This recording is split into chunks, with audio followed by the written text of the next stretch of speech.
Greetings. Welcome back to our study on becoming God's people and looking at what it means to be the people of God through the lens of Genesis through Deuteronomy. This week we are in Exodus chapter 17. For the next several weeks, I'm going to be going very slow through Exodus. The reason is we are approaching Mount Sinai, where the people will enter into covenant with God, and I think it's very important that we understand exactly who Israel is as they approach the mountain, as they um, come into covenant relationship with God. It's going to teach us something about where we are when we enter into a covenant with God, and where we need to be and how we can grow. This week we look at Israel coming up to the waters of Meribah, where they, in the words of Moses, quarrel with Moses and test God. There is some parallel here between this chapter or this passage in Exodus 17 and the passage in Exodus 15, where the Israelites come up to the waters of Marah and they need Moses to convert the water from, in some way, toxic to fresh water. We're not sure if that means, it says they're bitter, the waters are bitter. Does that mean salty? Does that mean putrid? We don't know. But there's some overlap between these stories, but there's also a lot of difference. And I think it's in the difference where we begin to see who Israel is. For one thing, in Exodus 15, when the people come up to the first testing, we'll say, in the waters, we see that they complain to some extent, but it's more of a legitimate grievance. They have a cause and they want to bring it before Moses. They're not openly questioning Moses. They're not they're not quarrelsome about their questioning. Let's put it that way. They're not being harsh. They can legitimately kind of come up to Moses and say, hey, we don't have water. I think it's Pete Enns' commentary where he notes that Israel might have been expecting to come out of Egypt and 3 days later be worshiping God, because that's kind of what Moses was bargaining for with Egypt. And it could be very easily that 3 days have come and gone, and the Israelites are now looking at Moses going, hey, you said 3 days. It's been longer than 3 days, and we still have not arrived at our destination. When do we get there? We're running out of water. Where's all of these things that we thought we knew? And it could be some legitimate criticism and legitimate misunderstandings. When we get to Exodus 17, though, we don't see that kind of legitimacy. They've already had food provided for them. They've already had water provided for them.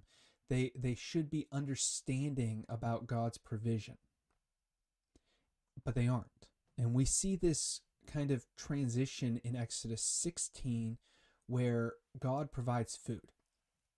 It starts out, the chapter starts out where Israel comes up and they question Moses. They question him on, why is there no food? We need food. We've been out in the wilderness for a month or two now, and we're running low on provisions. And it starts out with what we would consider legitimate questioning, the same as Exodus 15. There's legitimacy to the questions. There are reasons why this line of questioning can happen. We don't see God in any way saying these questions are wrong or unjust. God simply says, okay, we are going to rectify the situation. We're going to provide food. Here are the rules for the food. Here's how it's going to be provided for you. Here is how you are going to operate within this system of community. And what do we see at the end of chapter 16? The people are disobeying. Well, that's even a poor word now that I think about it. It's not even that the people are disobeying God. It's that God has set up a system and the people are trying to undermine the system. They're trying to get around the system. They are trying to do things other than follow the system. God has said, here is how the food will work. Structure your lives appropriately. The food will come Sunday through Friday. Gather as much for the day as you need, only as much as you need, and double that on Friday so that you have some on Saturday when there is none. Now, what do the Israelites do? They gather more than they need 5 days a week, and then it spoils. And then on the Sabbath, on the seventh day, they're out looking for more food because presumably they did not heed the command on Friday. They did not gather Saturday's food on Friday, so they are looking for more. Or they have eaten all of Saturday's food and they haven't provisioned for themselves. They are doing stuff that intentionally undermines where God wants them to go. God wants them to use the food and the resource one way, and they are using it in a completely separate way. Now, this betrays where Israel's consciousness is. They are not looking to God. In fact, they are looking more and more like Pharaoh. Some of the language that is used here, Moses using his staff to transform water. This is language of the Reed Sea. The language of food mirrors, it mirrors and reverses some of the language of the plagues. See, there I go. The signs and wonders that God did in Egypt. It mirrors how God treated Pharaoh. Some of this language is meant to show us that what Israel is doing is they are reverting back to the ways that they learned in Egypt, and that God is trying hard to teach them something different, but they are not learning it, and because they're not learning it, they're going to grumble and complain.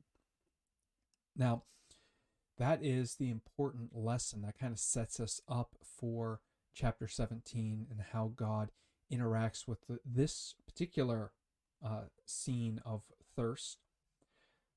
We also notice that Moses and his elders go on to Horeb. This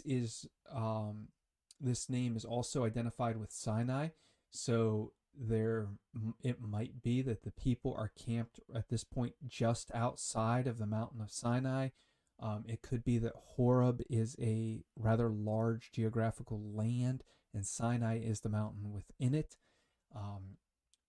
Either way, Moses and his elders seem to go just a little distance from the camp, close enough that people could go out easily and get water, but it is still a region distinct from the campsite. We're not told exactly why they go to Horeb, other than maybe this is an allusion to later when God gives, or where Sinai is identified as Horeb, and the idea of Horeb is that it's a place where God provides. God provides instruction. God provides provision of food, water. The idea being that this is the place where God provides for Israel. That could be, we're not exactly sure, we're not told, but that could be a connection there. The Moses and the elders travel just a little bit ahead of the rest of the people. They go, they find the water, and then they come back. So that's that. Those are the two main things. Some of the geography is meant to kind of more of elicit ideas in our mind, not necessarily draw us a geographical map. And that what we're seeing is the people reverting to more of an attitude that is akin to Pharaoh than an attitude that is akin to Moses. They're acting less like Moses and more like Pharaoh. And as they do so, they're going to drift further and further away from God. However, we do see that despite this, God does continue to provide. In fact, Paul's going to draw on this language when we get to 1 Corinthians 10. Paul's going to draw on this language and talk about how Christ was the rock that followed Israel. There was a Jewish tradition that the rock that Moses strikes in this passage followed the Israelites through the desert, providing them water wherever they went. And that's kind of the imagery, that's the lesson that Paul is drawing on, that even when the people don't quite grasp what God is doing and aren't in complete alignment, God is still providing in a way that is miraculous and